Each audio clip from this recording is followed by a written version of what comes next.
Good afternoon. I'm Lucas Panzica from the 104.5 The Zone studios. College baseball regionals taking place. Vanderbilt currently trailing 8-0 in the top of the fifth against Coastal Carolina in the Clemson regional. Vandy starting J.D. Thompson today, but on their third pitcher. It is now Alex Kranzler in the game for the Commodores. Later today, Tennessee taking on Northern Kentucky in the Knoxville Regional. 6 p.m. is the first pitch. You can hear the Vol Network call with John Wilkerson live right here on The Zone. Also tonight in the NHL, Game 5 of the Western Conference Finals, it's Oilers at Stars. 7:30 is the puck drop. The series is tied up at 2 games apiece. Coming off a win at Cincinnati, Nashville Soccer Club returns home tomorrow, hosting last place New England Revolution at Geodis Park. Pre-game coverage right here on The Zone starts at 7 for the 7:30 kickoff. For all your foundation repairs and waterproofing needs, visit USSTN.com. Breaking news at once on your home for the Titans and Vols. This is 104.5 The Zone.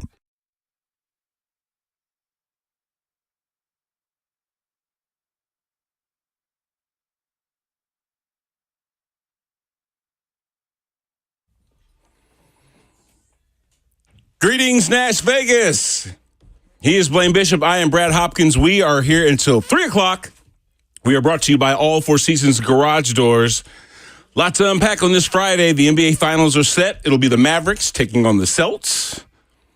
Vandy's down a bunch in the Clemson Regional. The opening round, 8-0 against Coastal Carolina. I know you've been listening to Buck and Lucas talking about that dirt road whooping. What's the score? 8-0. 8-0, bro. Not Vandy.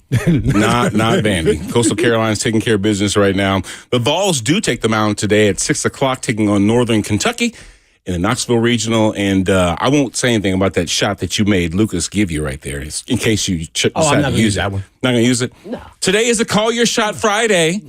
In just a little bit, we'll actually have giveaways to that. And as a matter of fact, I wanted to start the show out with that. Before I welcome in you, Joseph Bonanno, who's doing a fabulous job behind the glass there.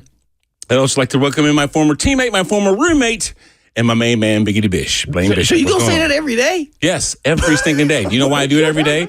Because we'll have a listener get in that really has never heard us before, and I want them to know that we once lived together. Oh, my. And we were former teammates. Yeah. And you are legitimately my friend. Yeah. So that's probably why we play like the way we do. Like somebody coming on and said, yes, I'm on with Biggity B, Brad Hopkins, 2-time Pro Bowler, 2-time All-Pro, one of the legends of the team. And for that guy that never heard it, and for that guy that never heard that relationship or that connection, guess what? He's enlightened. He's enlightened. Either way, so when we were talking about the giveaways for this afternoon's Call Your Shot, it actually is 2 tickets to see Hootie and the Blowfish at Bridgestone. So Joseph goes, I don't even know who that is. I said, yes, you do. He goes, no, I don't know who Hootie and the Blowfish is. I said, Darius Rucker. He goes, oh, I know who that is. Yeah. He goes, oh, I didn't know he was part of a band. See, you cannot talk to Brad about things that are off air because he brings it to on air. It's okay. I don't know. I didn't know. He knew it was going to be on air. I didn't know who Hootie and the Blowfish is. And I do know now because Jackson goes, what? Yeah, he didn't know who Hootie and the Blowfish were. Yeah, I didn't know that. Yeah. But I do know who Darius Rucker is. All right, Jackson has something Did to you say to know me. Darius Rucker was a part of Hootie and the Blowfish at least? He had no idea. I did not know until BHop educated me. And that's what this is about. This is about being educated and learning new things every day. So thank you, BHop, for educating me. Yep. Shame. You're welcome. Anyway, those 2 tickets will be up for the best Call Your Shot when we get to that part. I think it'll probably be, what, 145? 145. Do that? Yep. About 145? We'll Call Your Shot. Yeah, we'll give you the number. It's 737-1045. Hey, we'll throw the number out there anyway, 737-1045, in case we say something that you would like to participate in. We have a question out there, too. I don't know if it's on Twitter X just yet, but which 2024 non-drafted first-year Titan will be the biggest difference maker this season? We've got a bunch of candidates because we obviously know how busy Amy Adams-Strong, Ryan Carthon, and the rest of the Titans were this year, bringing in dudes that could help the already sprinkled in youngsters. And draftees are as they are, and we've already had that discussion about impactful draftees, but we wanted to see, and from your perspective, which Titan do you think that is a first-year guy will make the biggest difference maker, basically?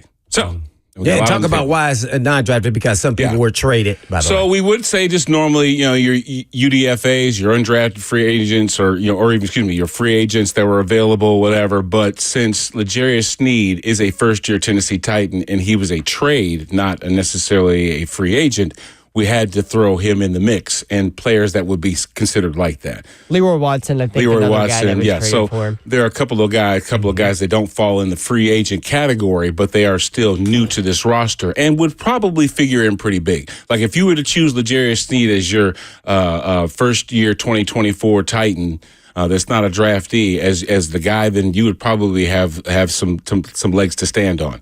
Because L'Jarius Sneed, and I'll let you mention, Joseph, why you thought that he might be a good candidate, because I don't want to steal your thunder after we had this discussion. Why would L'Jarius Sneed be a good pick? To me, I think it's something that we haven't really dove into a ton, and not that I've actually seen out there, is that he brings championship experience and championship style play to this Titans roster, something that I don't think they have had in the last couple years. I can't remember them having a notable guy on their team that had played and not let alone one Super Bowl, but three, and have 3 rings himself. Yeah.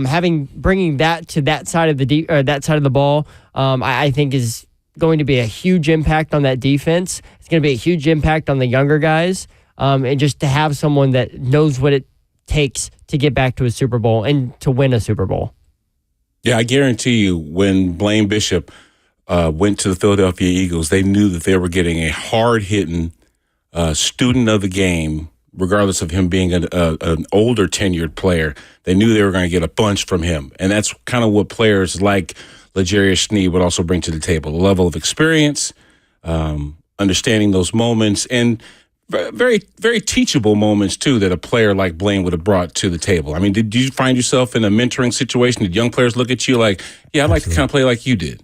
Absolutely. And that being said, when Brian Dawkins went in the Hall of Fame, my job was to make him believe that he was the best safety in the National Football League. He got to see me and then talk to me and me pump him up, tell him all the little things, the little details, because he had the talent that was out the wazoo. And it was just fascinating to watch and say that I was a part of that. Yeah. So that was pretty cool. So, yeah, that was my whole role. And shoot, they wanted me to stay there even longer. I said, nope. Body said, no. One more surgery means I'm done. I never got to experience another franchise and how they do business. I'm going to lean on you for that. We're talking about players that might be impactful players in their first year wearing this jersey. You being someone that spent a majority of your career here in Tennessee, then finished your career someplace else. What was that transition like? You grew up kind of thinking one way of doing things, and then you were introduced to a completely different way. What was that like? Actually, it was super exciting. Let's just start there first and foremost. Not just for the sake of change. A lot of people don't know the history of, I was in the 46 defense and I was franchise tagged, and then they gave me a long-term deal. But that the whole time I felt like I was always going to win, in that I didn't want to be in the 46 defense. Nobody ever asked me if I wanted to be in the 46. I never did, because I knew the history of the 46 defense, and that my body, at the size that I wasn't going to be able to withstand it. That's why I held out the whole entire time when I was franchise tagged, and then I came 2 days before the first regular season game. So then once they made the decision to move forward with me, I then started having even more injuries, but playing through them. So I now need a shoulder replacement. But the history of the game of the 46 defense, the guy who's running that from the Bears, because remember, I watched the Bears. Right. They won it in 85 because the Colts didn't exist, and we got them all in Indianapolis. He was always beat up and banged up, and it was a tough position to play. So I always wanted to get out of it. And so I was so excited to be in a cover 2 scheme, it almost felt like I was stealing. Yeah. See, being in a normal cover 2 scheme defense, there would be games I wouldn't even touch somebody because we had a good team. Right. Yeah, we had a good team. It was games like that. Or if I just barely assisted on a couple tackles or something, it's just like, wow, this is incredible. So really, to highlight it all, Andy Reid was just such a fascinating, great human being, fun-loving.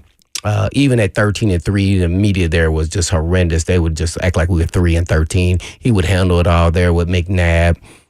Great leadership from Troy Vincent, Bobby Taylor, Hugh Douglas.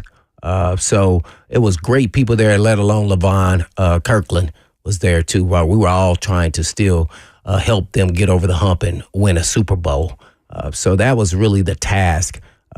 Me tearing my groin at the end of a season and then really trying to come back and play in the playoffs. Just didn't wear my card, so I ended up having to have surgery, so I ended it. But, man, Andy is such a class guy he is. He waited to training camp and said, hey, man, I'm going to give you a call back and you see if you changed your mind. And it just wasn't going to happen because that would have been 11 surgeries for me who had no surgeries coming into being an NFL player. What about the locker room? You mentioned your relationship with Brian Dawkins, how you kind of assisted that. Him and his wife. Was it easy or hard, basically getting yourself, in step with those guys that you're going to be playing with? No. First and foremost, you have to be honest with yourself and what role you'll be playing. I was no longer the Blaine Bishop that's at the Tennessee Titans. I was now a role player for the Philadelphia Eagles, and my job was to set the tone, make sure everybody's lined up, be that quarterback of the defense. I was no longer in the hunt. You weren't the hitman anymore. No, that was not the role.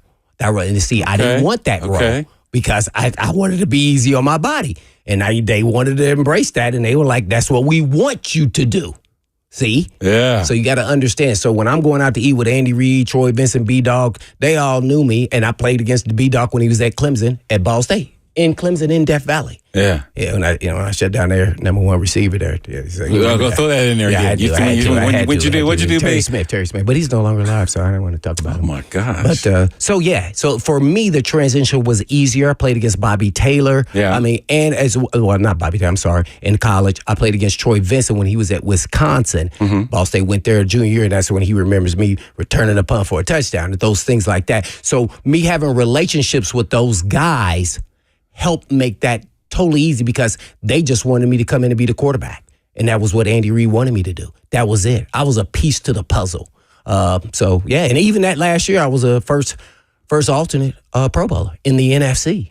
Mm-hmm. Well, you go ahead, big dog. Yeah, so it was great, fantastic. I wish I would have got to play with them longer. I wish my body would have held up. That's probably one of my regrets with them, but I enjoyed it. Great family, people. Especially Troy and his wife, and they're cooking, man. I even went with Disney World with Dawkins, him and his wife and his children, and yeah. So we're still pretty close right now. Ike Reese, let me not forget Ike Reese, who was kind of their Keith Bullock, if you want to give it that. Very athletic, run around, make plays, and great guy. So yeah, he's doing radio there too as well. Him and Hugh. Which 2024 non-drafted first-year Titan will be the biggest difference maker this season? That's what we're going to ask Jim Wyatt as he joins us here on the show. Coming up next, that's Blaine Bishop. I am Brad Hopkins. We are brought to you by All Four Seasons Garage Doors. Stick around for more right here on 104.5 The Zone.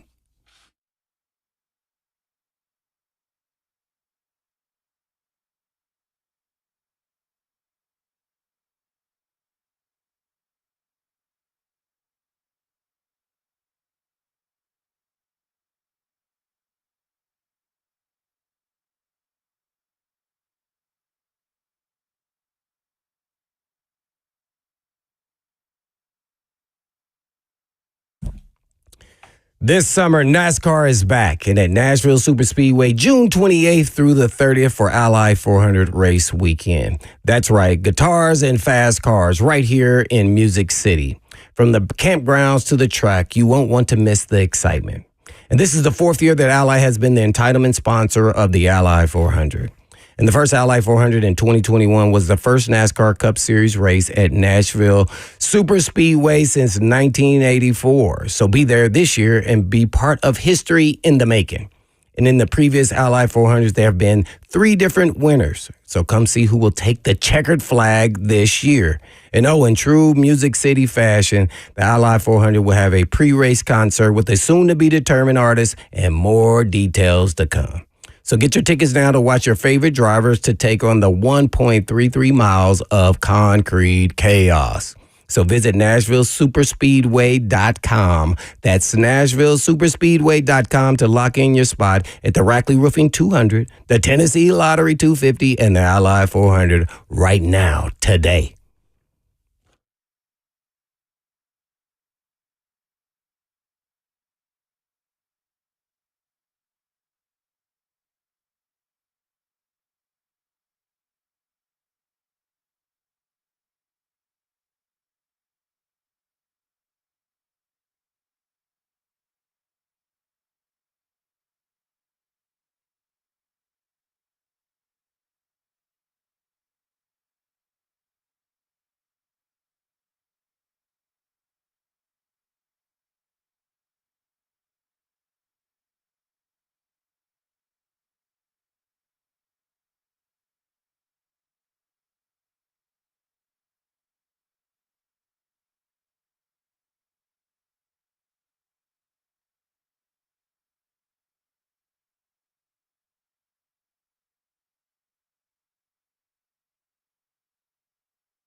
Blaine was reminiscing about his Eagles days, all that he's learned, all that he's taught. And that did lend to the question that we had, which 2024 non-drafted first-year Titan will be the biggest difference maker? Because Blaine certainly was one when he left his career here in Tennessee. And that's where we're going to start our discussion with our next guest, Jimmy Wyatt. Well, I left on IR. He did. Well, that's true. There are some truths in that. He joins us now. Jimmy, how are you, man? You're on with Blaine and Brad. What's going on with you? I'm doing great. How you guys doing? We're doing fantastic. And as I teased just a few minutes ago, we were talking with Blaine just about his, the things he talked with Antonio Freeman about, Brian Dawkins. He just learned a whole different group of players from the ones that from when he was drafted, he wore the same uniform then up until that point. And we've got some guys that are on the first year here wearing a Titans uniform that were non-drafted, Jim, that we thought might be some hugely impactful guys in their first year. And I guess I can't ask you to be specific about a guy, not saying that he's your favorite by any stretch, but who in your mind, as you're watching things unfold, might be that person for you, Jim? Yeah, you're talking about undrafted guys this year, not just just in 2024. Just in 2024. Yeah, I mean, I guess the group I'm looking through here. I watched Dylan Johnson and Jabari Small, the two running backs, one from Washington, one from Tennessee. I guess I'm most intrigued by those guys. The problem with them is is there room for them, one of them on the roster? Because I think, with Pollard and Spears and Haskins, that's three. I'd keep an eye on one of them to potentially unseat Julius Haskins, but we'll have to see. Others. And you can throw and just to be clear, this is like first year guys we're in the unit. It doesn't have to be a free agent per se, because we know there are some other guys that came to this team via a different category that probably should be included, Jim. Trades. Mm-hmm. Yeah. So if we're including veterans, Calvin Ridley is my answer. I was thinking about first. So you're not talking about first year guys in the NFL, first year with the Titans, right? First year with the Titans in 2024. Calvin Ridley is my guy there because I just think he's so different than what they've had. He's so fast. At that position, and just his explosiveness getting off the line of scrimmage and his crispness running routes.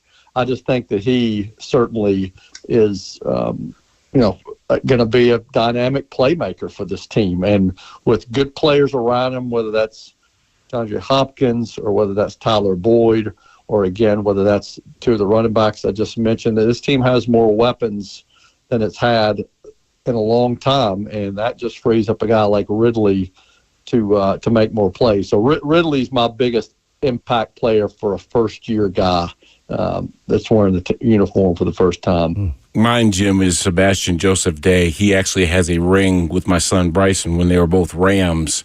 And I kind of wanted to see if he can actually answer some of the questions that may need to be answered through free agency or through some other means this upcoming season, because we know that they're not finished.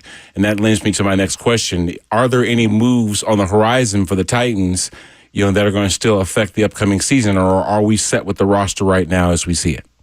Don't think we're set. I think, it wouldn't surprise me if the starting safety opposite Amani Hooker is not on the roster right now. I think they have not made it a secret that they're interested in adding more at that position.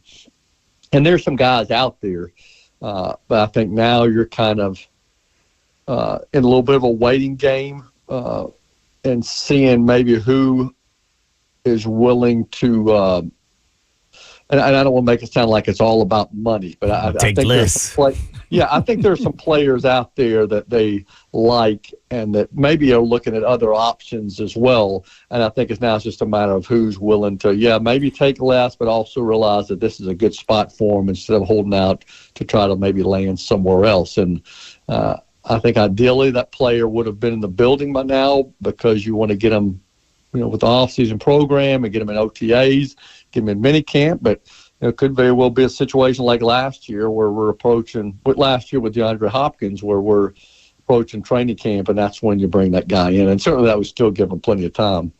He is a senior writer and editor for the Tennessee Titans. Jim Wyatt joining us on the show.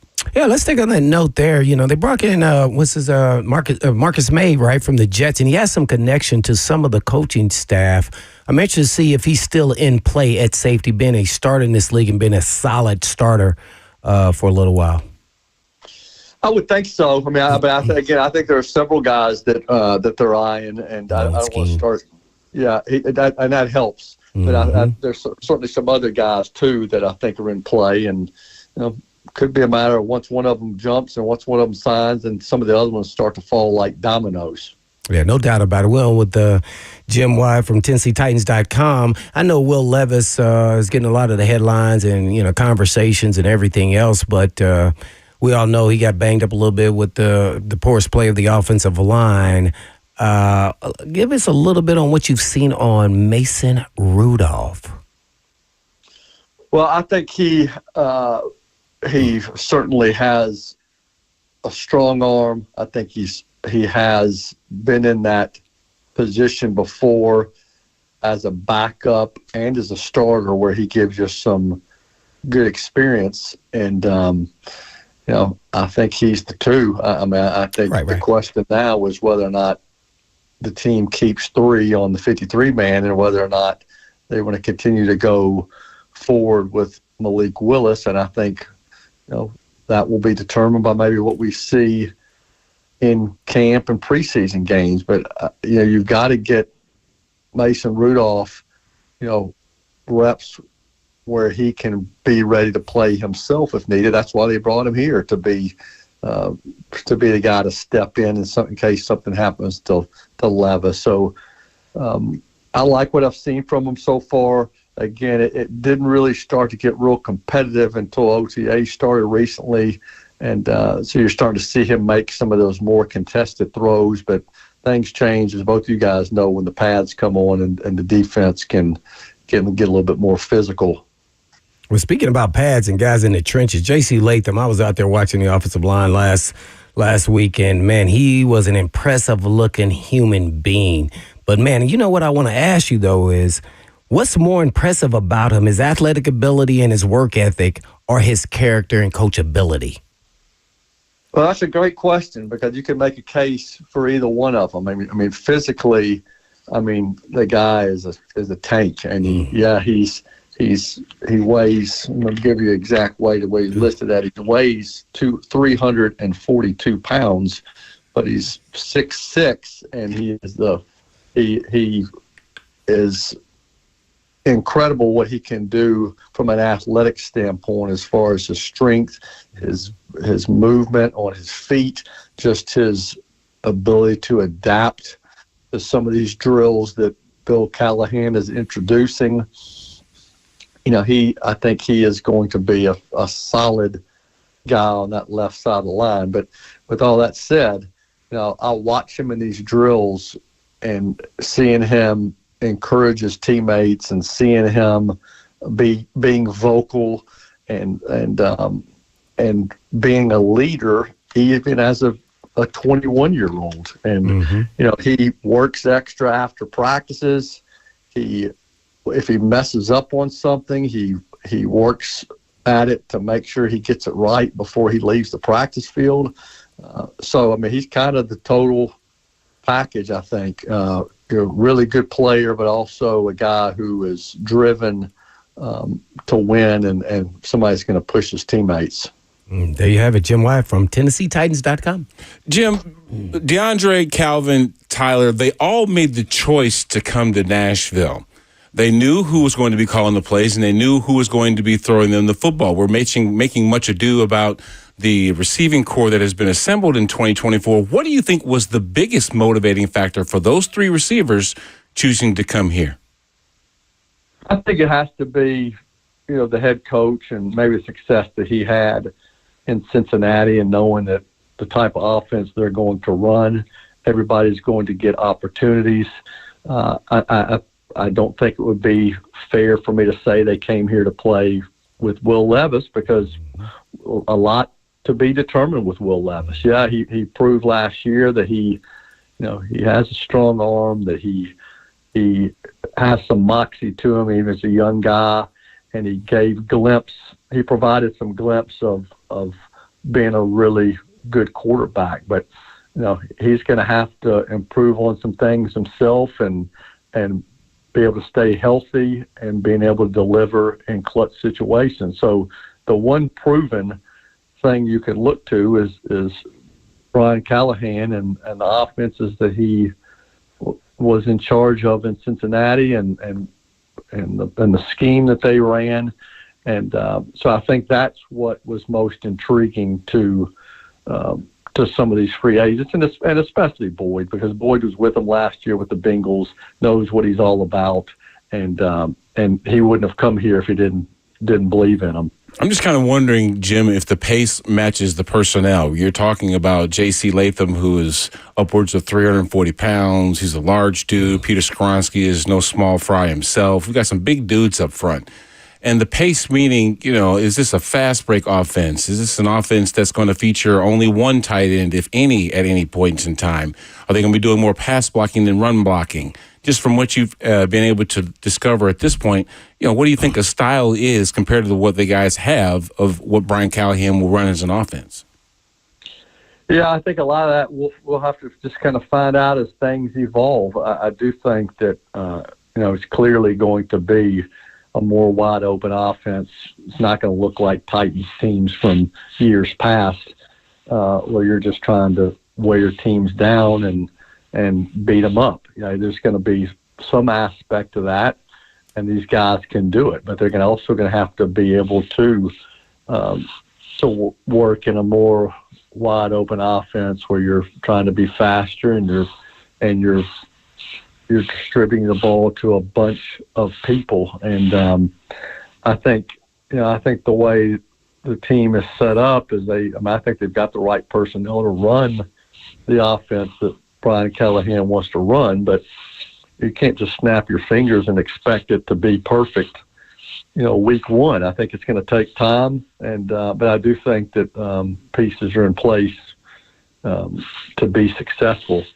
On the defensive side of the football, Harold Landry is the oldest tenured Titan, basically. Does it feel like that to you? I mean, has he taken that leadership role, being the elder spokesperson in the locker room, or would you even expect that from him? And he's not there. Yeah, right. Yeah, he hadn't been here yet during the OTAs, and I certainly expect him here next week when things become mandatory. I don't know. I mean, I think it's a different. Different. Everybody's got different personalities, and Harold certainly, is a leader in his own right just by the way he performs. I would expect maybe some other guy. I think Jeffrey Simmons will be kind of the vocal leader of that group. I think certainly Amani Hooker falls into that category.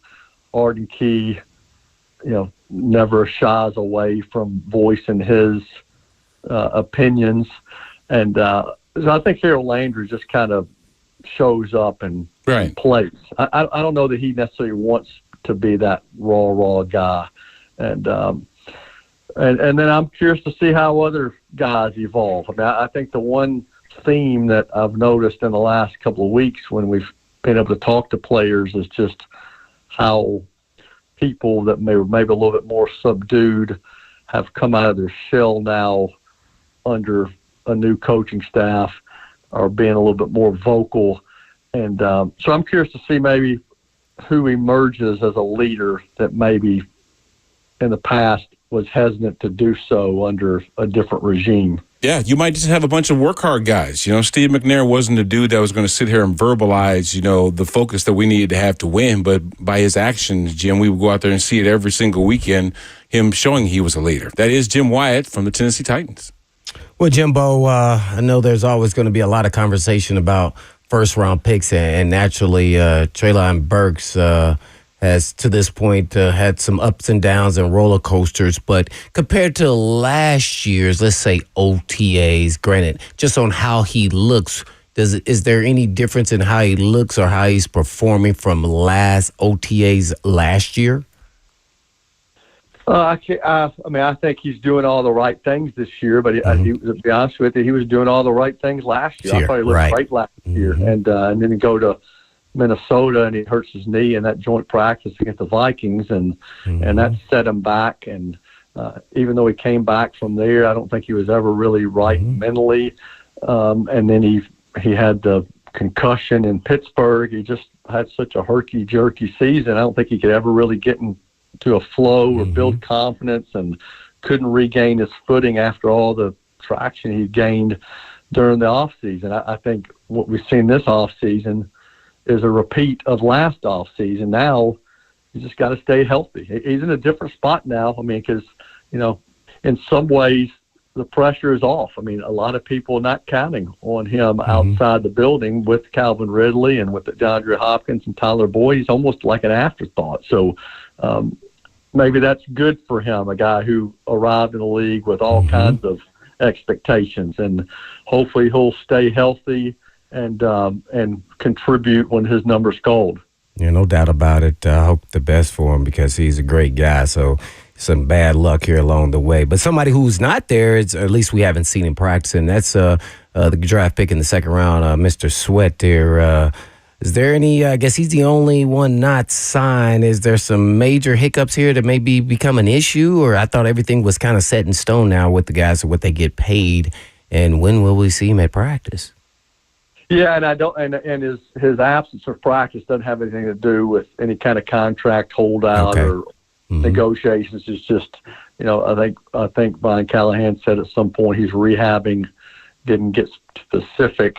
I think with him, it was always, hey, we need to get him in good shape, need to get him, in a good place physically before we really turn him loose. And we saw him early in the off season at some of these practices. We haven't seen him on the field in more recent weeks, but I don't think I know it's not related to his contract. I expect that to be worked out. Sometimes it is a lot easier than it used to be. I remember when I was working at the Tennessee, and I'd be tracking down Floyd Reese and asking him what's the update on Albert Haynesworth's contract, or what's the update on Pac-Man Jones's rookie contract, and some of those things. Guys would miss 25 practices in camp. That's not going to happen. This deal will get done. It's just a matter of other guys around him in that second round and getting their deals done, and then they just got to get him up to, a place physically where they're comfortable and turning him loose more. Well, lastly, I guess, tell us a little bit about your article on CJ2K being an NFL scout. What? Yeah, that's pretty interesting. Yeah, CJ. CJ. I talked to him yesterday. He was on a conference call that was set up by the NFL, and it's part of a program for scout school that's taking place at the Senior Bowl. And 20 players are going to start scout school next week in Mobile, Alabama. Oh yeah, that's the start of the process. Where they're going to go. Yeah, they're going to learn what it takes to be an NFL scout or to work in personnel and everything that you have to do.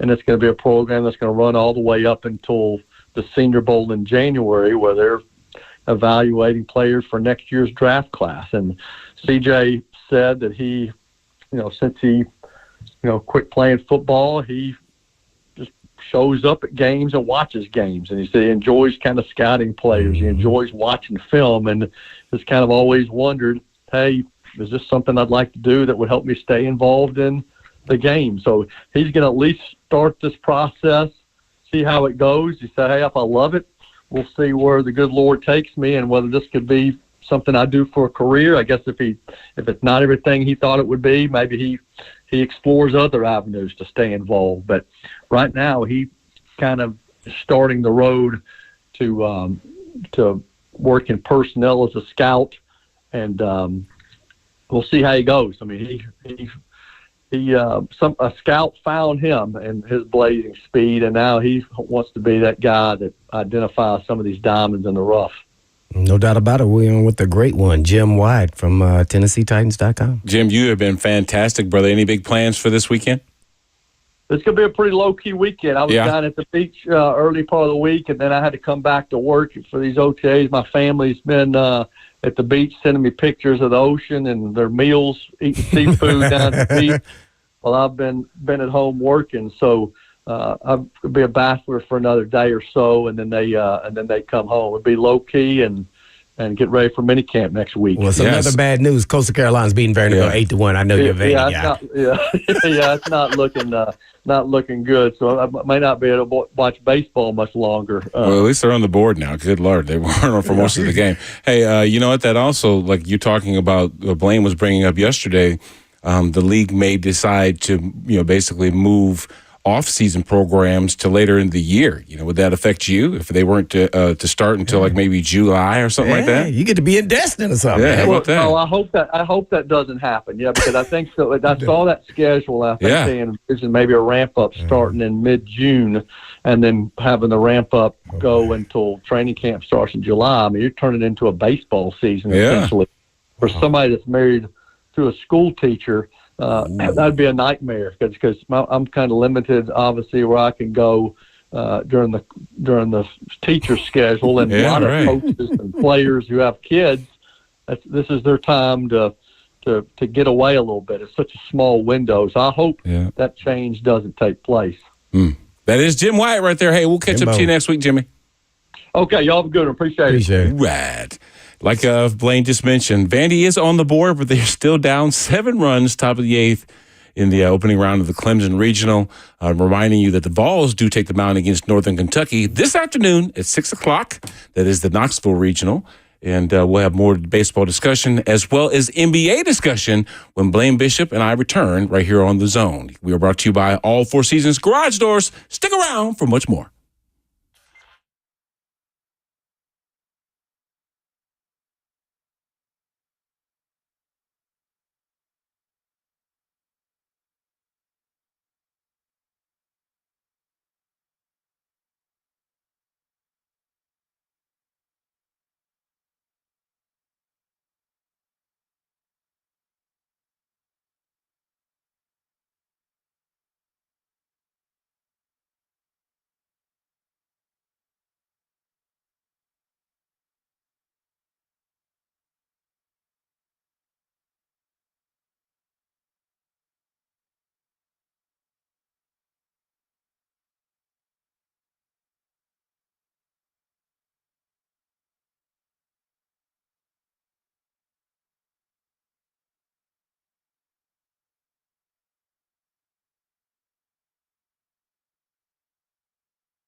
Each Friday, we call our shot and make predictions for upcoming games, stats, bets, etc. And now you have a chance to call in and call your shot for a chance to win prizes. Today, the prize is 2 tickets to see Hootie and the Blowfish at Bridgestone Arena on July the 27th. So call your shot right now at 737-1045. You know how this thing works. I'm about to take some shots later on. Following my inner Ron Slay. Party to the tardy. Yeah. And how about Vanderbilt? Give you a score update real quick. Man, it's just like the floodgates have opened. The Coastal Carolina has put a couple more runs on the board. They are now ahead in the top of the 8th, 11-1. Over the Vanderbilt Commodores. They're about to get run ruled. They're about to get run ruled here with at least another inning and a half to go. That's not good. This isn't the same Vanderbilt team that showed up in the first round of the SEC tournament against the Tennessee Volunteers. But it is the same guys. You know what I'm saying? In their mental space. Yeah, you're right. It's the same dudes. We weren't the same guys. We didn't show up. The same guys. You're the same dudes. You didn't have the same mentality. But it surprised me a little bit. But you made a great point. But you made a great point, though, about Coastal Carolina and their motivation. Do tell again. Yeah, I mean, well, they're coming with their best. And, all these teams in baseball, they got at least one great pitcher that can handle a lineup like an SEC team like Vanderbilt. So I don't know if Bananas may know a little bit more, but they didn't come with their ace, though, did they, in the beginning of the game? And I thought, man, you got to play to win, man. I know it's double elimination, but I thought that kind of set the tone. And, man, Coastal Carolina, you got to give them credit. They got after it early. I mean, early. Yeah. Yeah. For Vanderbilt, Thompson was the guy that they threw out there. I mean, that's essentially what they threw him out there. He had a good first inning. Second inning, Coastal Carolina tagged him, and they went up 5-0 early. And then Coastal Carolina just kept putting on. The real thing I'm actually shocked about is Vanderbilt's bats not showing up. And I know, like you say, Coastal Carolina probably throwing their best at them right now, trying to get ahead of an SEC team, and they did just that. So shout out to Coastal Carolina for jumping on them early. Yeah, and they got a history of having a pretty good program over the years. So up and down. Yeah. But I'm sure, hey man, you got to bring your best. Maybe it's a surprise, maybe it's not. Who wants to go first in calling their shot? I will. Go ahead, JB. So, since we're talking about this NCAA tournament and a couple of the SEC teams, I think you guys just saw the ending of LSU walking off Wofford to advance in their first regional game. There are 11 SEC teams in this tournament. I think that was a number that we were like, no, 13. Not including Texas and Oklahoma, current SEC team. My shot is that less than half of them will advance to the Super Regional. Oh, wow. It's baseball. Things get weird. I mean, right now, just looking at it, Georgia is currently, Georgia just tied the game versus Army West Point 4-4. That one's in the bottom of the 5th, but Army West Point keeping up with 1 seed Georgia over there in that regional. South Carolina losing to James Madison right now.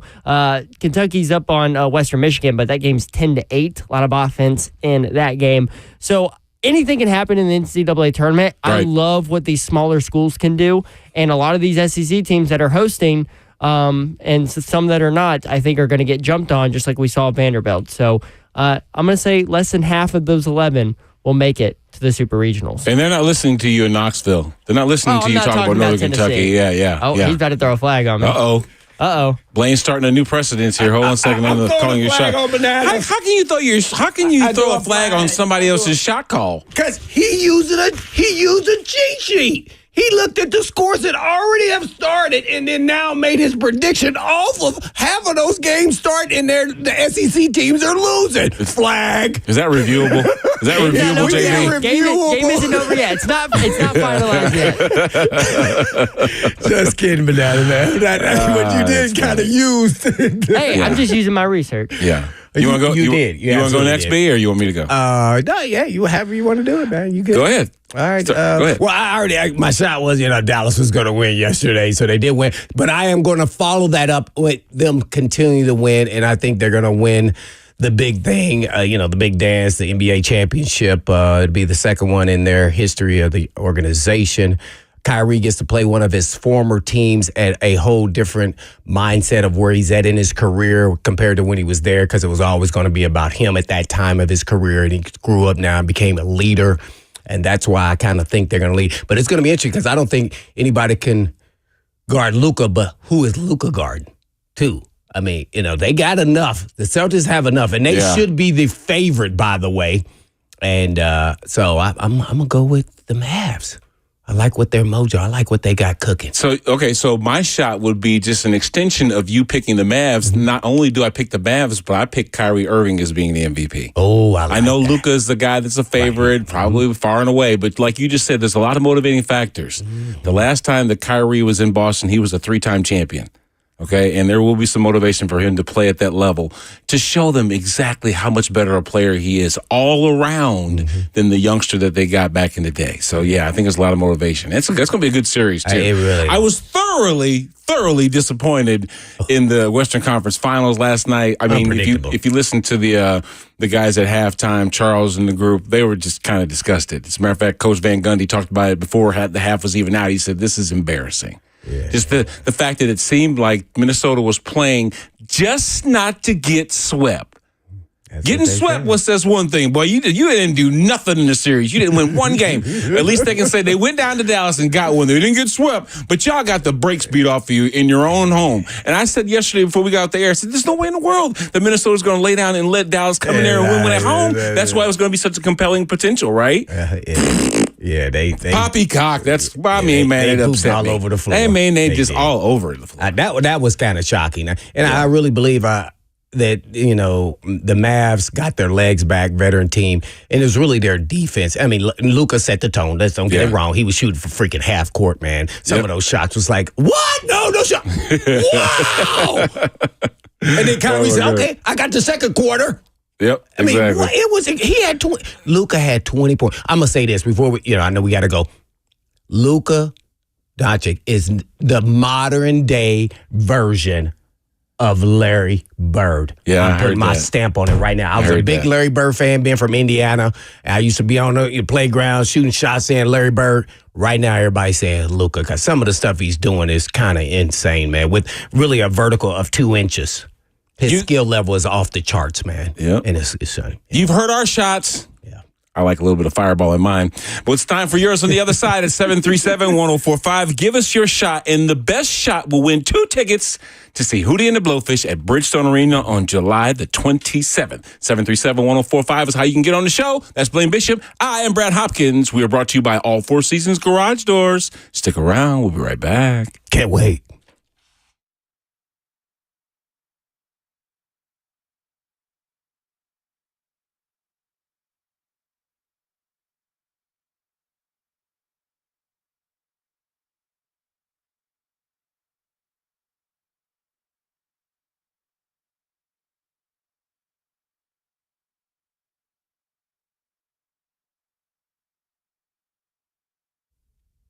For many of you who have lived here a long time, you already know Eurofix has been in Middle Tennessee area for European car repair needs now for 24 years. We've all gotten to watch them grow. And I don't know about you, but I love watching a hometown business take off. Well, we're now proud to announce the 5th location in Mount Juliet for Eurofix on Mount Juliet Road, right across the street from Dairy Queen. And Eurofix can serve you in Franklin, Hunted Oaks, Murfreesboro, Belmead, and now Mount Juliet. Pretty cool getting to watch a small-town mechanic starting in the barn of his backyard of a single-wide trailer and now grow to 5 locations, repairing thousands of cars each month. And at Eurofix, you get a 3-year nationwide warranty and a free loaner car with every repair appointment. And all you have to do is just give them a call at 844-EUROFIX. That's right, 844-EUROFIX, or you can just visit them online at myEurofix.com. That's myEurofix.com. But I always tell them Blaine said, Joe.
Good afternoon. It is 2:01. I'm Joseph Bonanno from the 104.5 The Zone studios. The road to Omaha begins today as the NCAA baseball tournament kicked off earlier this morning over in the Knoxville Regional. Indiana has a strong 8-0 lead over Southern Miss. Number 1 overall Tennessee awaits Northern Kentucky as that game gets started at 6 p.m. tonight. You can catch that game right here on The Zone. In the Knoxville Regionals matchup, the Greenville Regional, number 16 overall seed Eastern Carolina is currently losing 2-1 to Evansville. VCU and Wake Forest will get going at 5 o'clock. Over in the Clemson Regional, Coastal Carolina currently up 13-1. Over Vanderbilt behind a 5-run second inning from Coastal. That got them up ahead early. In NFL news, Gable Stevenson, an Olympic gold medalist and one of the most dominant college wrestlers in NCAA history, is signing with the Bills as a defensive tackle. Stevenson will now try to join Bob Hayes as the only athlete to win a Super Bowl ring and an Olympic gold medal. For all your foundation repair or waterproofing needs, you need to visit USSTN.com. Breaking news at once on your home for the Titans and Vols. This is 104.5 The Zone.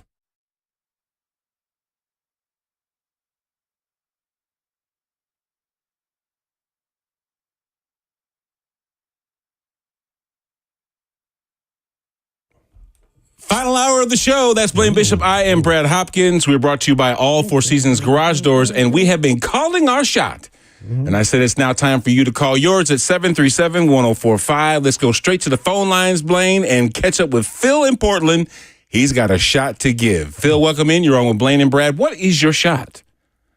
Hey, thanks for taking my call. Thanks for calling. I love the show. Listen, here's my shot. You go ahead and write that down. Matter of fact, Blaine, y'all go ahead and print up some T-shirts. The Titans have got the AFC Championship this year, and there's no doubt in my mind with that offensive line and them receivers that they made that this division is a wrap. I'm just so excited over here. There's 2 reasons why you drink. You either drink because you're depressed or you drink because you're happy. I got a new reason to drink, and I'm happy. So that's my I love it, Phil. Good AFC call. South Good champs call. right there. AFC champ. None of us have gone as far to say that this year so far. Not. But Phil in Portland sure did. That's his shot. So we got to go on record of saying on what? May the 31st, Phil in Portland called up and called the Titans the AFC champ. Well, then that makes me think, what do you think their record's going to be? Based off today, as a team. I'm not going to hold it to you. I know. You said they were going to be 10-7. They're like, okay, we're going to redo this again later. So can we do this? Can we do this? Can we do this as a segment at one point where we just run through the schedule and we say wins or losses for each one of us? We can actually do it today if you want to. Can we do it today? Hey, can we do that in the second segment? Yeah. We could do it in the rest of this segment if you want. Well, not this segment because we got a couple more people that want to give the shot. Right. Let's get our last shot, and then I'll pull up the schedule and we'll start it. Yeah, that's awesome. Let's get Good this last shot. Let's do Chris down at. Huh? I wanted to get my impact player though too. Okay.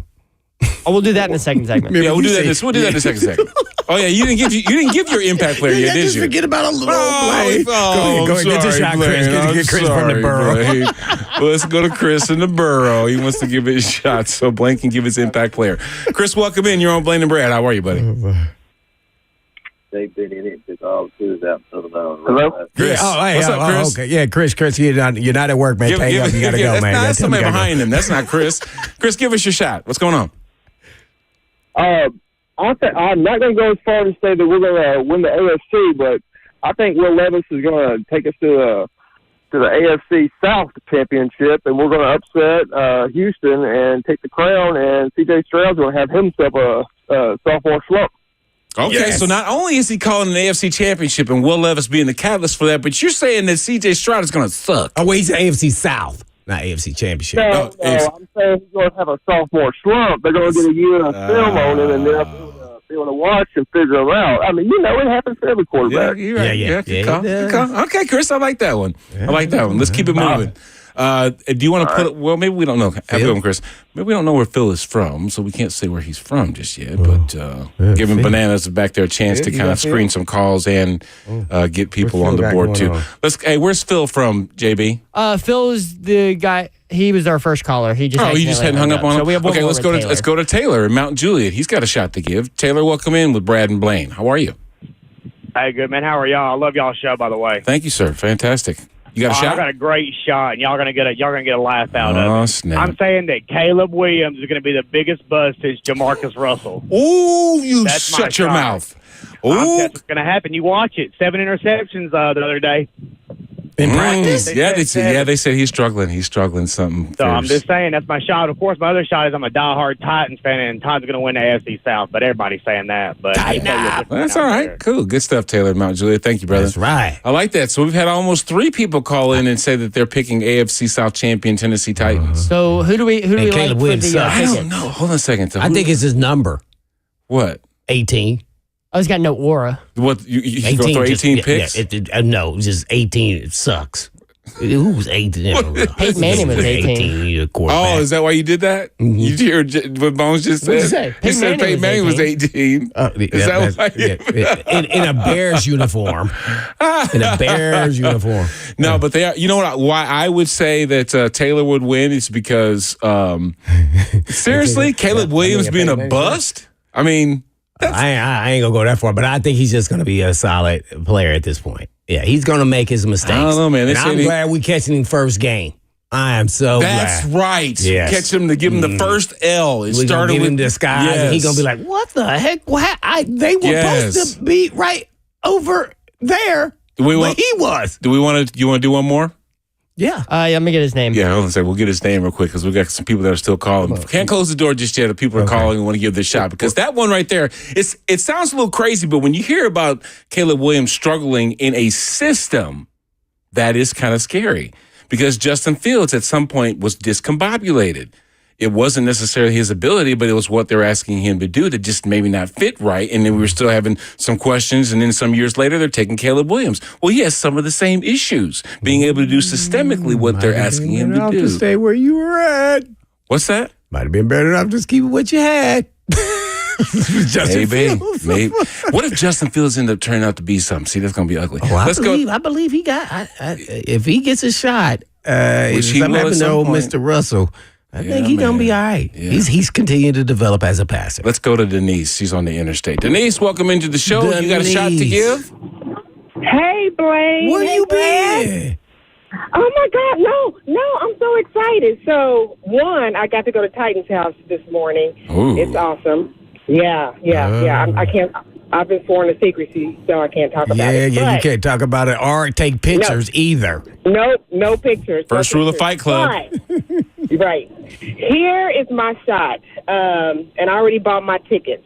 The Titans are going to go to Miami on Monday night and shock them again. Dang, a double down on the butt whooping. I'm digging it, Denise. I like that. So are you actually seriously going to go?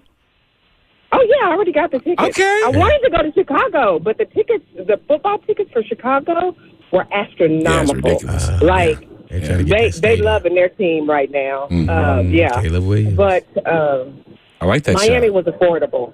So, yeah, I'm going to Miami. I got you, Denise. I'm with you. All right, Denise. Thanks for the shot. More money to party Denise to the just made it target. hard. She just made it hard. She says she was going to the game and they're going to win. Going to the game and they're going to win. That might be, she's spending money on her shot. I think we got to go Denise. Yeah, I think she got a double right there. All right, I think we're going to give it to Denise. Denise Hootie and gets the 2 Blowfish. tickets to Hootie and the Blowfish. You know who they are, JB? I do Nah, he now. does. Thanks to BHop. That was actually shocking to feel out the age difference where he didn't know that Hootie and the Blowfish was Darius Rucker. Hey, well, I'm in that era. I had to think for a second. Yeah, for a second. Anyway, so that's our situation. I do like the fact that there are a lot of people that are optimistic about the Titans this year, and there's a lot to be optimistic about with the newest additions and people feeling that there was a quiet success in last year's campaign for Will Levis, so there might be some bright horizons. We've also thrown the question out there about whatever else, about impact player. That's what we want to get Blaine's thoughts on. And which 2024 non-drafted first-year Titan, and we say non-drafted because we're not talking about first-year Titans that were picked in the draft. We're talking about first-year Titans that came here via trade or they were free agents. Mm-hmm. So that guy, that's the qualification, who will be the biggest difference maker this upcoming season. Yeah. I said Sebastian Joseph Day earlier in the program. I think that he said Sneed.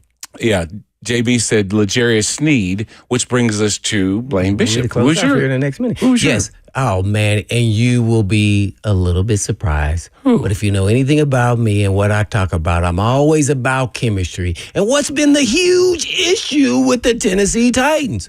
The freaking offensive line. So Lloyd Cushenberry is going to be incredible. The center, the quarterback of the old line, bringing heat, his athleticism, and his power.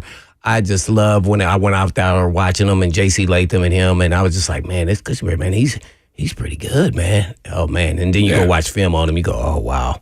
I see why they signed him. So he's going to be our modern version of Big Ben Jones, Mawai, and all the great Bruce Matthews that played that spot. I think he will be a key component to helping them get over the snide, whether it's running the football or passing the football. That was a terrible QB cadence there, by the way.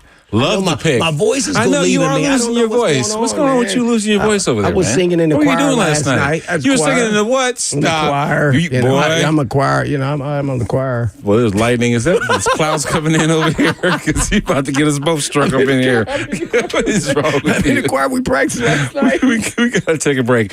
We're going to talk more about this NBA final that has been set and the game that we watched last night and how ticked off both me and Blaine were at the performance of the Timberwolves. And, of course, we got the baseball discussion coming up here as the Tennessee Volunteers will take the mound against Northern Kentucky at 6 o'clock in the Knoxville Regional. It doesn't look good for your boys in Vandy.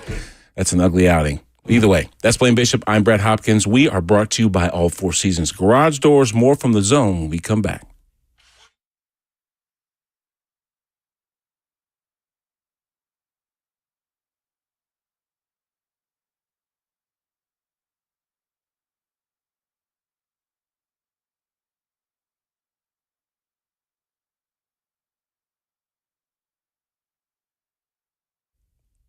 Tennessee, are you ready to embrace spring with confidence? Check out Coolray today and let's make this season a breeze. Get $1,500 off select whole home generators and ensure your family's comfort and safety. We'll also pay you to upgrade. So get $1,000 when you upgrade your HVAC system with Coolray. Or you can try out the $49 tune-up and refresh for your system and beat allergy season with 10% off all indoor air quality products.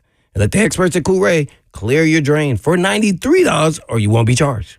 And in honor of National Military Appreciation Month, Coolray will be offering an additional 5% discount for all active military members and veterans, making it a total of 10% off during the entire month of May. I've never heard of anyone doing that, but Coolray. And we're your partner in comfort, no matter the season. So here's to spring filled with sunshine, smiles, and stress-free living.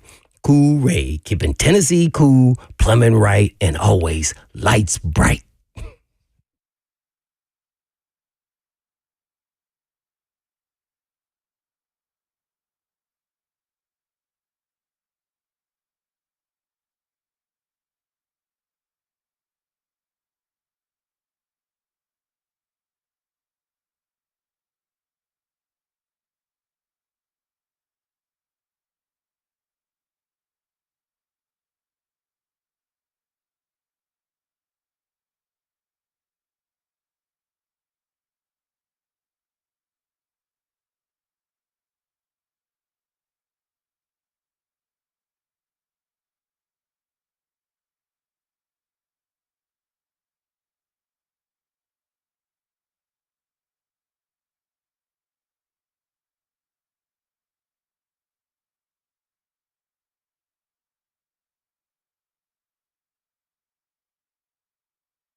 Welcome back.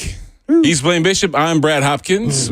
We're brought to you by All Four Seasons Garage Doors. 737-1045 is the number if you want to jump in on the show. We did tease in the last segment that we were going to go through the schedule and pick out the winners and losers for this upcoming year.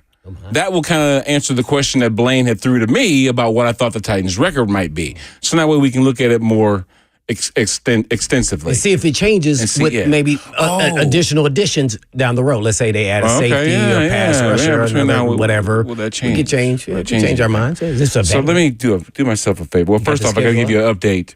Vanderbilt is in the the bottom of the ninth. They're down 10 runs, 13-3 to Coastal Carolina. Still holding on. I mean, you never know. Anything can happen. But they just didn't get run rule. Yeah, they just didn't get run rule at this point. Well, shoot, Coastal Carolina had a 5-run inning in the second. So, anything can happen. Just holding out optimism. But either way, what difference does it make anyways? The first round of their regional, maybe they can get things sorted out. Double elimination, right? Yes, double elimination. Winners and losers brackets play tomorrow.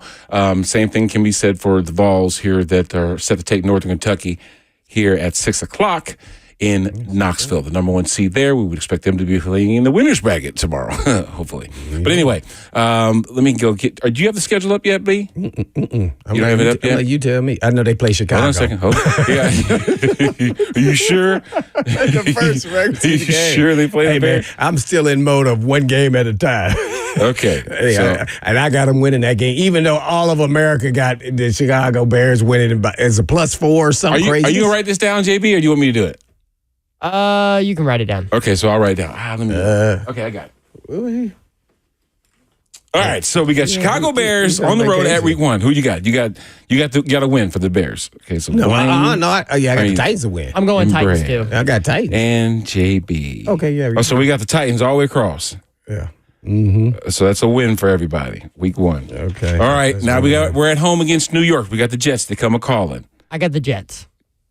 Oh, so that's a loss for JB. What you got, Blaine? That'd be a win. I'm saying, you know what? I think it's a good win First too. Home game. I think it's going to be a lot of energy, a lot of excitement. I'm seeing back-to-back wins. I'm just scared of Aaron Rodgers. Okay, I hear you. Okay, so now we got Jordan Love coming into town. Jordan Love, Green Bay Packers at home, week 3. I'm gonna say it's a loss too. Dang. 1-2 for JB. I got three wins in a row right there. Ooh. Well, if they start off 3-0, I'm gonna be so happy. 3-0. Because I'm going 3-0 too. Man, I am because as we get later in the schedule, because I did this in my head a long time ago. Okay. All right. So on my refrigerator. So now Denise is now on her way to South Beach to see the Titans take on the Dolphins like they did last year and shocked the world almost when they beat them on Monday night. So they said, let's run this back. So the Titans and the Dolphins will do battle in South Beach again on Monday night, week 4. What you got, B? Oh, what you got, Bananas? What you got, Will Bananas? Levis loves prime time, and he doesn't lose in Miami. Give me the Titans. 2-2 for Joseph. What do you got, Blaine? I got an L, so 3-1. 3-1. Yeah, I'm saying that they're going to be eyes wide open this time, and Tyreek Hill will not take off at least a quarter and a half, whatever, like he did the last time. So it's not going to be a thing. So 3-1 for both of us, 2-2 for Joseph at this point. Now we got the bye week. Everybody wins on the bye week. Okay. And then we'll come back to host the Indianapolis Colts. W. The first. We didn't call on JB yet. He's throwing it in there. Yeah, is that home? It's at home, hosting. First home game. Yeah, I'm doing it too. I got a W too. I got a W too there. 4-1. Yeah, so we got 4-1. Both me and Blaine got 4-1. And Joseph's got 3-2 right now in the season for the Titans. And then we go to Buffalo. Up to Buffalo. Sorry, guys. I'm going to say a W on Buffalo. Are you being serious? Yes. They don't have anything outside of Josh Allen, in my opinion. So they've lost Stephon Diggs. So I don't know who Josh Allen's really going to throw the ball to. I don't know how Keon Coleman's going to be progressed at this point. But give me a more experienced Titans team at this point. Over a Buffalo team that seems to be rebuilding. Them dummies be jumping off chairs on the tables and stuff. I mean, they be doing all kinds of We're not playing the fans. Besides Keon Coleman, did they pick up a free agent wide receiver either? Or no? I think they did. I couldn't tell you. I couldn't tell you their name. So. Dang it! Hold on a second. Yeah, look that up because that will factor in. But we must not forget, who's the OC? Brady. So the Bills, they drafted. They got Curtis Samuels or something when he became the OC. So they got Curtis Samuel. They got Mac Hollins. Remember Mac Hollins? They got Chase Claypool, of course. Okay, yeah, I'm definitely going Titans. They got on that one. Marquise Valdez-Scantling. Of course, they drafted Keon Coleman in the second round. So they got some dudes. It's not Stephon Diggs or Gabe Davis, but there's some dudes. There's some dudes. I'm going Titans loss. Yeah, okay. I'm glad you said that because I wrote in pen and I put you down as a loss. At Buffalo, right? 2-3. Yes, it's at Buffalo. Yeah. So we got 4-2 for both you and I, Blaine, and 1, 2, 3, 4 and 2. Yeah, 4. Wow, it all leveled out. We're all at 4-2 right now. At different points, but yeah, at different points. Okay, so now going back to the schedule. After Buffalo. So after the Buffalo Bills, we're on the road at Detroit, bro. That's an L. That's a big L. That's an I'm L. thinking so Detroit? too. Yeah, at Detroit. Come on, man. It's supposed to be one of the hottest teams in the NFC. That was last year's team. Yeah, but most of them will come back. Same coaches And I think they got better, so I'm going Detroit to win that game. I was trying to sell a seat, I know trying to you give you the were. okey doke. It just in my mind, just Detroit and loss just doesn't add up to me. Detroit? I know it's not that Detroit. Detroit? What do you got, man? Barry Sanders come back and play with who the? Dude, this is a team that won 2 playoff games last year. I know, they did. They look really good. I know. That's a loss, 4-3. Yeah, I'm with you. Crap. So I know we got 1, 2, 3. So Those now just going to slow down bananas. 4-3 for everybody. 4-3. Okay, so now we're at home versus New England. Against the Patriots. That's a win. Yeah, that's a win. That's a win. Everybody's got the W. It's the only game the Titans are favored in this season. Isn't that funny? We'll get into that in a second, too. Vegas. Oh, my gosh. Either way. What do you got, Blaine? You got to win? Yeah. Okay, so we got to win. Okay, so now we are on the road at the Chargers, Jim Harbaugh's dudes. Man, you got Khalil Mack. You got the Bosa. Yeah, Bosa boy. Oh, my gosh. Yeah, they got the Titans play the Chargers very well. Always. In Los Angeles? Yes, even when they go across the country. I'm gonna go W. Okay. Give me a W. You got a W? What you got, B? I don't know, man. Harbaugh style, they're going to be entrenched by that time. Usually they're trying to fling it around and play finesse, and that's really their issue. They got dudes, so they can get you. Then they drafted a couple receivers, right? And they got Joe Alt. And they got Alt. So I don't know, man. I'm sorry. I'm just trying to be a realist. I guess I'm going L. Oh, my. I don't know, man. That stinks. They got to get these dudes, man. If they want to be where they need to be, I'm going win 6-3. Okay. Now we're at home against the Vikings. I think that's a dub. You got a young guy. I think it's a W. If it's Sam, now listen, I'm gonna tell you this. I will say this. If it's J.J. McCarthy, we win. If it's Sam Darnold, that means there's something up there that's extraordinary happening for Sam Darnold, and he's playing very well at this point. And I would not put it, people go laughing. Yeah. I like me some Sam Darnold. I mean, he got bounced around on that. He was in bad situations. They need to watch this dude. And man, that they time, better watch out. Justin Jefferson's probably going to get paid by then, so he's going to be on the field. But it could be a struggle train. Sneed. But that's what I was saying. But Titans made those additions on the secondary for a reason. Give me a W. Okay. 7-3 for me. So you got a W2? Where you at? I got a W2. I'm going to go What's bananas? I think I'm 7-3 right now. I think I'm with you. 1, 2, 3, 4, 5. Wait, 1, 2, 3, 4, 5, 6, 7. Yes, 7. I've got 1, 2, 3, 4, 5, 6, and 4. For you? Yep. Okay. And 1, 2, 3, 4, 5, 6, 7, and 3 for you. Yeah. I'm 6-4, 7-3. Okay, so now we got on the road first game against the Houston Texans at Houston. At Houston, loss. A loss in a close game. I think. Don't try to quantify it. It's a close loss. game, but they're going to lose. Yeah. At 1 point, 100 points. You lost. Okay, all right, and then we back that up with another road win. Game. At Washington? No, road win at Washington. Yeah. Yeah. See how I put my bet in there already? For me, okay. Yeah, you got a W too? Mm-hmm. Y'all got W's? All right, we got W's. All right, let's go on to Jacksonville. We got Jacksonville Jaguars at home. We usually do well against the Give me a Jaguars. win. So there's another win. Okay, we got 2 weeks in a row, Titans W's. Yep, 9-4. And then we got the Bengals. Joe Burrow brings the Burrows back. Remember last time he was here, he snuck one in on us. Not this time, buddy. I'm going to say a loss. This is Brian Callahan's, gets to play against his old team. This is here at home. Yes, it's here in Nashville, too. That's a W, man. I'm going to say loss for me because the reason that the Titans were able to dominate the Bengals last year is because Joe Burrow was hurt. and he couldn't really move around much. I think Joe Burrow is going to be healthy through this point after they've added all those pieces to their offensive line, and I still think he's a top 4 quarterback in this league. So I love to see Brian Callahan go up against Zach Taylor. I would too. It'll be nice. I do too. Yeah. So, but with that being said, I have lost too. Dang, you got a loss too. You Okay. do great analysis when you don't have orange glasses on. Yep.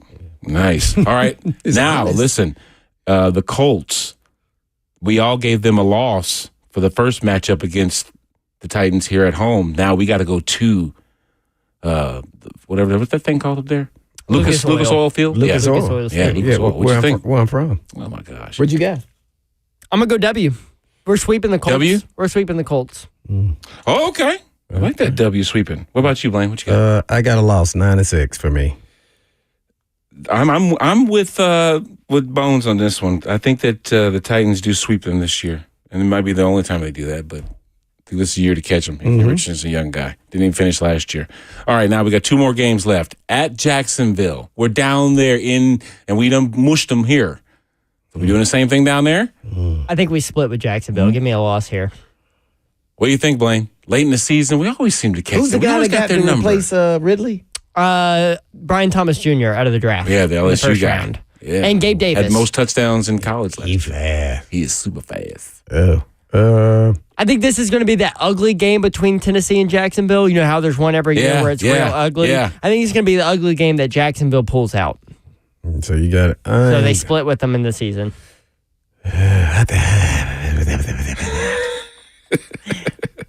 I'm going lost by the Titans, 9-7 for me right Loss. You got that's a 3-game losing streak you have for the Titans. now. Got to need because they're going to end strong, I hope. Okay. Well, Remember, I got told you one I more did in my game. head. I remember that there was going to be some moves. I'm going to say Trevor Lawrence and them because listen, if the Jaguars are struggling and we end up beating them down there in Jacksonville, there's a whole bunch going on about Trevor Lawrence and there's a bunch of negative stuff being said. Oh, and that contract starts getting into question right there. So I think so let's throw an else and that way we can hope for that kind of drama. That sounds good. Last game in the regular season, we are hosting CJ Stroud. Oh, yeah. So what's our record up to this point? Okay, so up to this point before this last game. Before the last game. 1, 2, 3, 4, 5, 6, Well, I can 7, tell you mine 8, is 9, 9-7. 10. 10 wins for JB. I'm at 9-7. 1, 2, 3, 4, 5, 6, 7, 8, 9, 10. 10 wins for me. 1, 2, 3, 4, 5, 6, 7, 8, 9. 9 wins for Blaine. Yep. So where you at for the last one? This is going to be I think this is going to be for the division. Like it always is. So what the you last got? game. So what you got, 10-7 or 11-6? I think the Titans are going to lose it. Let's say another 2 back-to-back losses. I think the Texans last year will 10-7 give them some record. more experience than the Titans. I think they're going to fall the division right here, but I think they can still sneak in with the wild card with that At the record. at the record. 10-7. So they're going to lose the division, but sneak into the wild card there. At the I end. got them winning 11-6 for the Titans this year. I got them beating the Houston Texans at home. Yeah, I got it. What you got? I got 10-7, so that means I got. So they won. So you say they beat the okay. Yeah, because they 10-7. lost the first time in Okay. Houston. That's still double-digit wins that we have for the 10 Titans. and 10 7. wins, 11 wins. 10-7. I'm 10-7. Now, we ran through the schedule, okay, and we looked at it, You 10-7 too. I would say we kind of looked at it as the possibilities, right? Yeah. A lot of good things have to go right. Something's going on with us that we just didn't see this for what it's worth. I mean, we do see a 10-11 win season. Now, your swing games in this schedule, Yeah. the ones that are the ones you really need to pay attention to. I think at Los Angeles. Yep, the Chargers. Yeah, That'd so be a that's swing game. definitely one. Yeah, man. I think early on that Buffalo They game have week to start- 7. Oh, that's game. Yeah, 7. I saw that could be a swing game. What about But I Detroit? think they have to start fast, though. I think they got to win games. Like, people are going to look at here's what I used to do. I used to look at the schedule and go, who's the quarterbacks? That's what I used to do as a DB because I'm like, Right. all right, who do I face?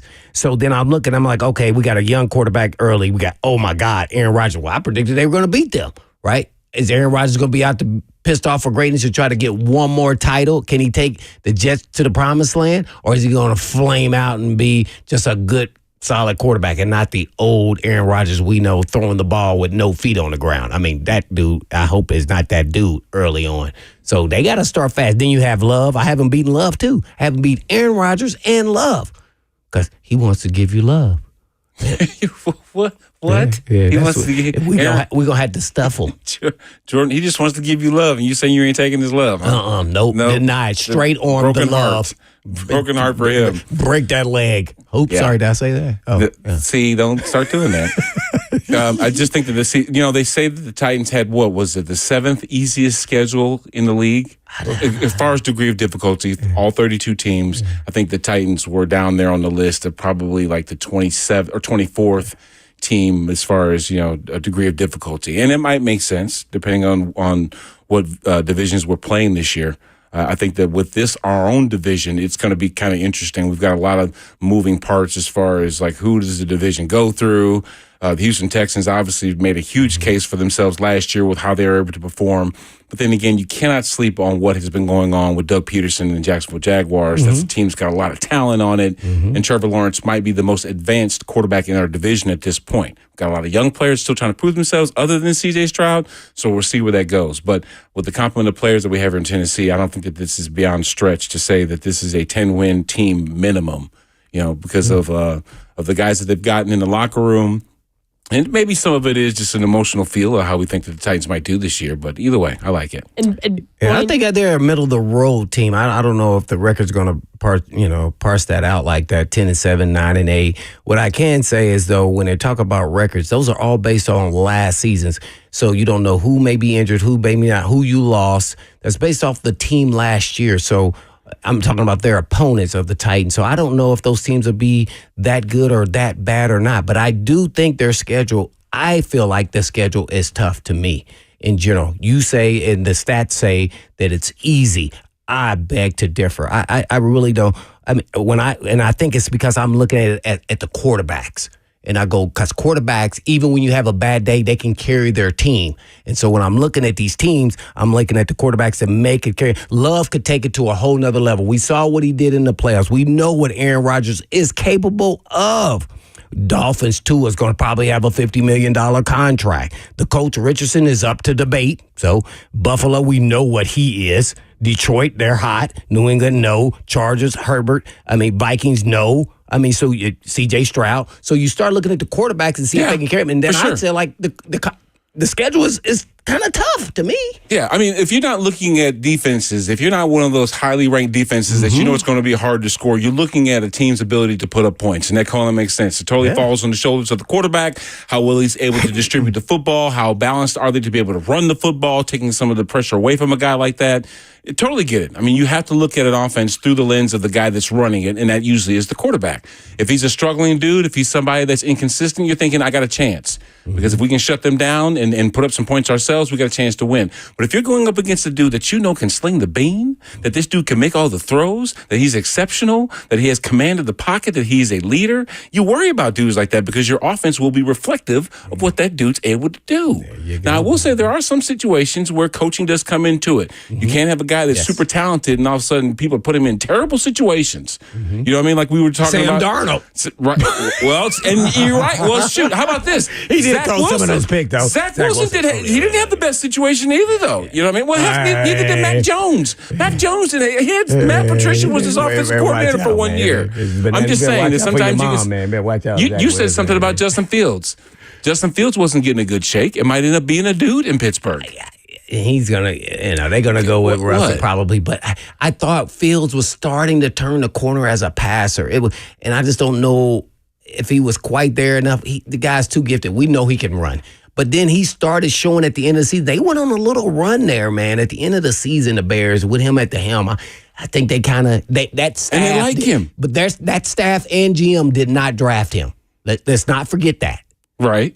So, and then he was going to be going into his fourth-year option. So then you had to say, is he the dude? And right now they probably say, if we think he may be, then he's not the dude, right? So that's why they moved on. I think really that. I think with a fair opportunity, we shall see, man. When the training camp starts, is this going to be a real battle? I almost think that the Bears were forced to take Caleb Williams or Jaden Daniels or whoever because of them not taking a quarterback last year when there was admitted problems with Justin Fields, regardless if it was his fault or not. Right. And can you imagine them with the number 1 overall pick passing on Caleb Williams? And if Caleb Williams had success anywhere else, Oh, they and get the Bears, fired. and the Bears fans are sitting there like, Exactly. what are you doing? And he's sitting there, They had no choice. they, To your no point. way in the world. Yep. There's no way in the world that they would not be able to live that down. The staff certainly wouldn't live beyond that moment. No, they would But get you fired can't- instantly. Like, immediately. instantly. Yeah. Hey, Matt Eberflus, you want to bring your playbook in here and your key fob? Yeah, We've yeah. got Go some ahead talking. and bring. You know that video of Jamal Murray trying to get back into the Jets facility, but they won't let him in. door. That'll be Matt Eberflus if that had happened. Terrible. Oh, I remember that. The horrible story there. I'm sure you didn't have to worry about this. Rookie year, in the dorm, you hear the coaches going knocking on doors, talking about come to the office, bring your playbook. Man. I'm up here like, I can't hear. I'm you- deaf. I am not getting up. They knock on this door. I am not getting up answering. I said that. I said, I am not answering this door. Getting the Turk. Ooh, it was scary. You hear right next door. Do, do, Dirk. do, do, do. Yeah, come on Oh, my downstairs. God. They cut him? Get your Oh, shoes my on. gosh. Exactly. He was good. Yeah. Why did they cut him? You know why they cut him? Because he stunk. That's why. Anyway. Some good players get cut, man. We got to step away, B. Last segment here on the show to end the week. It's been a great week, and we'd like to end it with you. 737-1045. If you got something that you want to talk about that you've heard, I don't know, give us a late shot. We already got the tickets going to Denise. She's going to Miami to see the Titans take on the Dolphins for Monday Night Football, and she'll be going to see Hootie and the Blowfish on July the 27th at Bridgestone Arena. What you got, JB? Preview the Vols. Oh, yeah, the Vols are coming up at 6 o'clock. They'll be taking them out against Northern Kentucky. Hopefully, they'll do better than our hometown Vanderbilt Commodores that got bounced out by Coastal Carolina. Either way, should be a better situation with the number 1 seed in their own regional. We'll talk about that when we come back, too. What you got? Oh, it is still on, but come on, man. No, that's not on because this is the bottom of the 8th right now. Oh. It's beyond that. Either way, probably needs to be refreshed. We will be back with more right here on The Zone. That's Blaine BHop. I'm Brad Hopkins. We're brought to you by All Four Seasons Garage Doors. Stick around. So many people trust Two Rivers Ford. Football players, working moms, business owners. Why? Because Two Rivers Ford has been doing business with integrity for decades. Two Rivers Ford, the South's most trusted Ford dealer.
Final segment of the program. That's Blaine Bishop. I am Brad Hopkins. It's been a phenomenal week.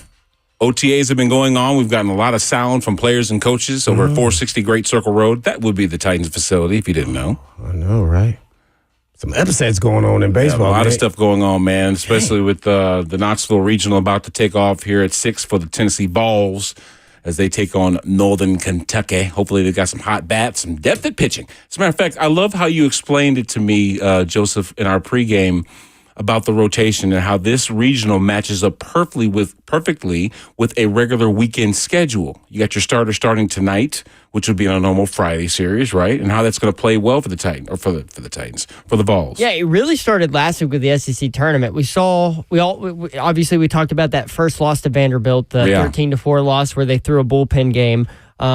And it was what they would normally do on a midweek. They kept it as a midweek rotation. And then when they played on that Thursday, they threw their Friday night guy, then their Saturday night guy, and then by the championship, they threw their Sunday rotation. So, very beneficial for Tennessee to have kept that rhythm from the regular season into the postseason. And now, like you just said, now you didn't have the midweek this week where you got some guys some bullpen guys to stretch their arms out like you typically do, but I'm sure Tony Vitello emphasized that in practice throughout the week to get those arms stretched out during their bullpen. But yeah, you start tonight, Friday night. You're going to throw your Friday night guy. Chris Stamos is getting the start for the Vols.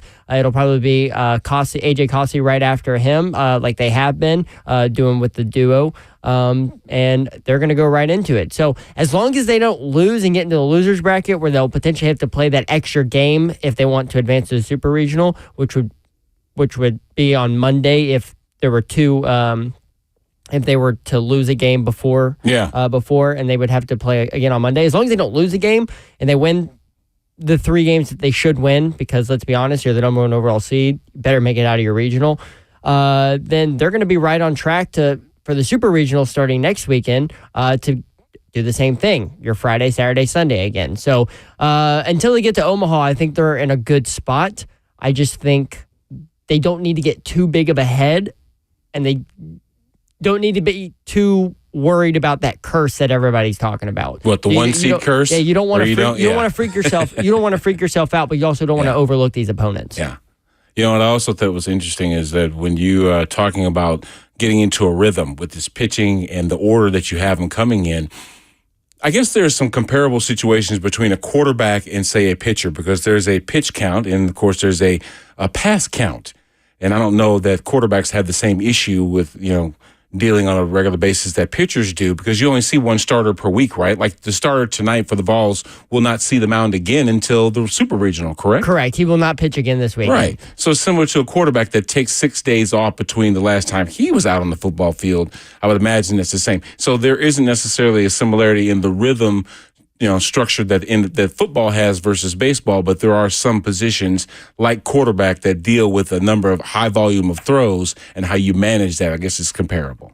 And pitching is so important in the postseason because the teams that can get the most out of their bullpen and get the most out of most of their arms and don't have to rely on 1 or 2 guys to carry them are the teams that are going to go the furthest. So Arkansas was a team that sticks out to me that had trouble with this over the last a few years. Dave Van Horn had been known to ride some of his better guys out of the bullpen, and it did come back to bite him. I think I believe it was either 2021 or 2022. I can't remember the pitcher's name, but he won an SEC Pitcher of the Year award or a player award, and this guy, Dave Van Horn, rode through the postseason. He was a bullpen guy, threw over 100 pitches a couple times, and it broke him. And eventually, Arkansas paid the price for that and ended up losing. So,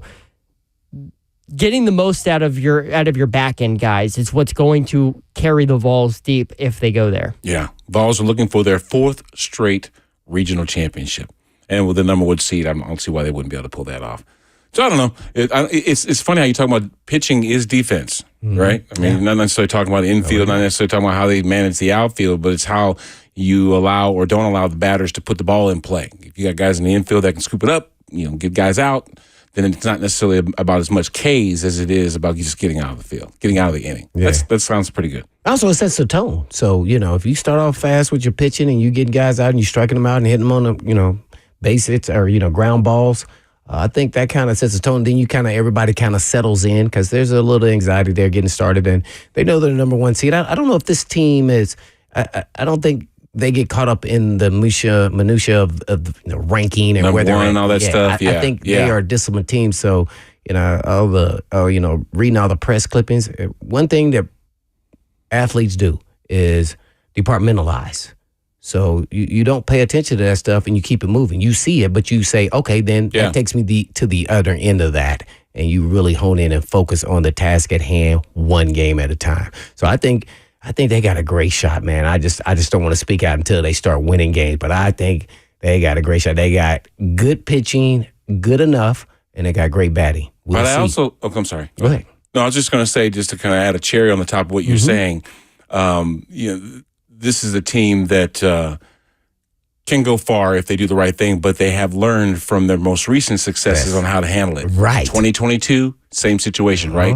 And it ended up in an early exit. Even in the SEC. Yeah. tournament. So you've learned. You've learned exactly from being in those positions on how to handle it the next time you come agree around. with that. And I think Blaine, what you were getting at is I think this team, compared to that 2022 team, I think that 2022 team did get wrapped up in being the greatest college baseball team of all time, and it got really emotional at one point. I think it overdid it. This team, you're right, does not seem like that at all. They seem a lot more level-headed. I think Tony Vitello, as much as the players, has learned from the mistakes of past. Heck yeah.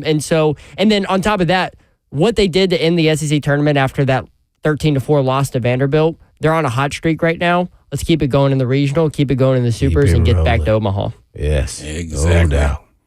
What you got playing this weekend, B? Man, always relaxation, man. Going to party to the tardy, man, at the park. Party to the tardy at the park. I know that's right. All you Vols fans, get out there, root on your guys tonight, 6 o'clock. They take on Northern Kentucky. That's going to do it for a week here in the show, man. We'll see you the same bat time, same bat channel on Monday. But in the meantime, B. And in between time, Peace.